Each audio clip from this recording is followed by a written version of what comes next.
Yeah, yo. What's up, YouTube? It's your boy Dashing, and we back for another Yu-Gi-Oh! Duel review. Let's check out the games we have here. So we'll check out these two. 11 turns. Another possibly True Draco deck, if that's the case. Because, I can't imagine Dinos and IDS reaching 11 turns. So, yeah, True Draco. Um... Yeah, in my opinion, this is the most fun deck I have. I have like, the burn decks are pretty fun too, but fun in the sense that you kind of manage resources, and it can beat a lot of the meta decks, if they don't have like a good start, or we don't have like a shitty hand, because we always go second, which is just what I prefer. We're not running like extreme floodgate through Draco, because I think that sucks. If you go second, you auto lose. So I rather go second, and if my opponent doesn't have like an epic board, we can normally break it most of the time. This is a good example. We use duality here. So this tells us he doesn't have any magic cards in hand because it didn't prompt. We activate, we use Apocalypse to pop. He didn't have any trap in hand, so he couldn't negate. We activate Demise. This was actually good. We have Stormfront at the back line, as well as it's kind of useless in the sense that we don't have any mons in hand, so it's not like we can use Apocalypse into Stormfront. So he gets the fusion card with Invoker. We chain just to get more resources. So that's really how to play the deck. Try to get as much resources as possible. He summons Almirage into Secure Guard na. So this is IDS 100%. Not, Invoke Shadow. It's more of the Dogmatica variant. Triple Tactics. Okay, he tried to take control of our Mon. Whatever. We can just... Okay, this is a good interaction. So, he tries to take control of our Mon with Tactics. We chain Apocalypse. So what we're supposed to do is pop the Ignis, so he can't. He negates it with Makaba. We activate Apocalypse to destroy the Apocalypse, so he can't. So basically, we have another effect ongoing. And because we're gonna destroy it, it's not gonna get banished, which is really good for us. We get to keep our resources. But I guess I still pop. Do I still pop the? Oh no, it didn't work. Oh, I guess it's because I already activated, so it's not gonna let me activate the same effect. It's not like I can activate it if it doesn't resolve or something. So yeah, unfortunate. But if you look at the state of the board, Invoker in hand, right? So he has 100% a monster negate, Lure, Ignis. I think this card will come back to me next turn. As well as we have only 100 life points left. And it's really easy to deal like 100 life points here. You just need to like attack with Makaba to Ignis, something like that. So yeah, let's see how we win this game. A lot of players would scoop at that point, but True Draco has godly comeback potential.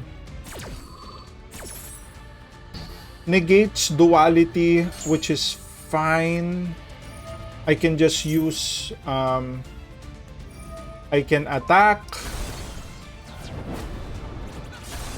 Okay, so the reason why I attacked during the battle phase, or it wasn't significant at this point, but just so that he couldn't like activate during the damage step. At that point, he had Invoker in hand, but even with the Invoker, we would still, have more attack than he does. And this is the thing. This is, we have we're not fucking around. We just use judgment on the invoker. Like, screw that. We have 50, and we're probably gonna use another judgment later down the line.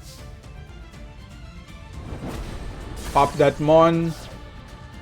Set Fragrance, activate it during the draw phase. Yep, so no Dusters today.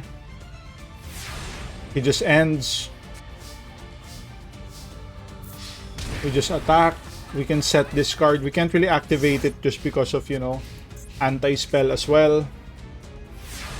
Now, also, for aspiring, like, True Draco player, this is actually one of the reasons why I prefer anti-spell over IO, Imperial Order, is because I can't use Imperial Order at this point. My life points are too low.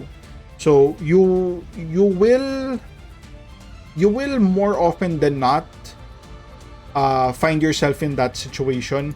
And True Draco has a hard time OTKing as well. So more often than not, you're gonna benefit more from like a one turn pass than like a permanent with your cards getting, you know. Okay, he uses invocation here. We just negate that as well. He probably didn't know we had another judgment on the field and he just scoops at that point. Game was really over, but yeah. Very, very solid game there. Okay, let's check out our next game.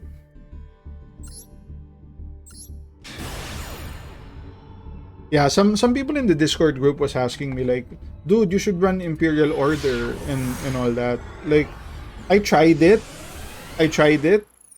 and for the most part, my opponents just stall me out. And when they stall you out, it kind of feels shitty because, you know, they stall you out, they'll eventually activate a monster effect, right? Wherein you're gonna need to like use cards like Solemn Strike. So you're taking 1,400 every turn, every one of your turns, and then, you know, couple that with Judgment that halves your HP, with Solemn Strike. All of a sudden, you're one battle damage away from getting KO'd. So I think that's why Imperial Order is a lot better with decks like Eldritch rather than True Draco, because you will have times where you will win and you will have times where you will lose. So I think it's optimized to just go for anti-spell because, you know, you benefit a lot more than your opponent, because if Io's on the field, you can't use Heritage as well, right? At least with this deck, you have a way of going about that. Okay, I didn't even notice. We're playing against... I wonder if this is probably the event.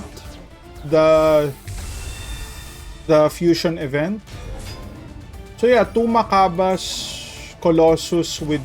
So this is like a invoked Thunder Dragon. Very interesting.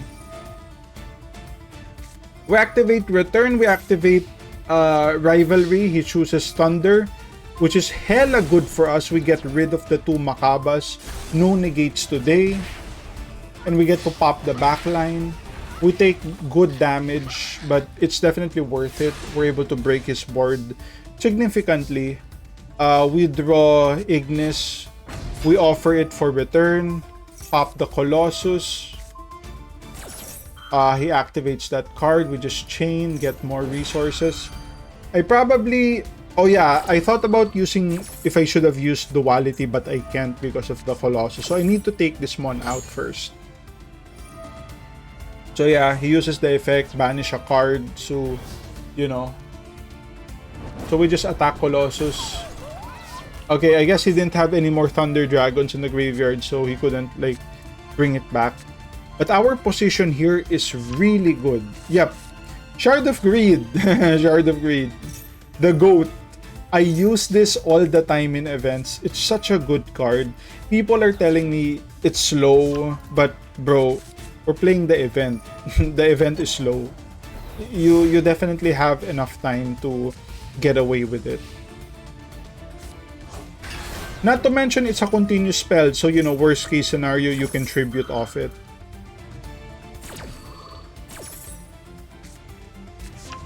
So he has Chaos Creator. The fusion card. Yep. What's that gonna do? Return it to the deck. Whatever. We go Erupt. That's a negate. Yep. Ghost Fusion. Return 3 cards into Titan. But yeah, Titan's not gonna do anything. We can just Apocalypse again. Up. Heritage. He goes Invoker. Ooh! Ooh! Good play! Good play! I respect that. I respect that. That was a heads up play. Sacrificing Invoker for that. We do get another Ignis though, so good for us. We wouldn't have lost next turn unless like he summoned another Mon. But yeah, since we already have another Ignis, that's gonna be GG. Alright. Alright. So that's gonna be the video. If you guys like the content, like, comment, subscribe if you want to support your boy even more. Links to Patreon down in the description, and I'll see you guys on the next one. Cheers!